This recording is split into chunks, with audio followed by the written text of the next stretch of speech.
In this video, I will show you how to get a wooden rod in Lego Fortnite. So let's jump straight into it. So in order to do this, the first thing you're going to want to do is build a lumber mill. So you want to go open up the build menu and to go ahead and build a lumber mill. Now once you've gone ahead and built a lumber mill, you'll be able to go ahead and build the wooden rod.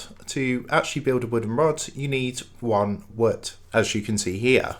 So to go ahead and get this, all you need to do is go up and chop down some trees, and what you can do is obtain wood from trees by using a forest axe. So you just want to go up to any tree and then begin to chop down a tree, and as you can see, this is going to drop wood. As you can see, I've gained 5 wood from this one. Of course, the bigger the tree, the more wood you're going to get. Once you've got your wood, all you need to do is come back to your lumber mill, and once you come back to the lumber mill, just go ahead and select the lumber mill, and then what you can do is basically go ahead and start crafting wooden rods by using the wood that you've collected from around the world. So that's how to go ahead and get the wooden rod in Lego Fortnite. I hope this tutorial did help you out today, and if this did help you out, I would really appreciate it if you was to consider dropping down below the video, leaving a like, and also subscribing to the channel. With that being said, I just want to take a minute to thank you guys for watching this tutorial, and I will see you in the next video.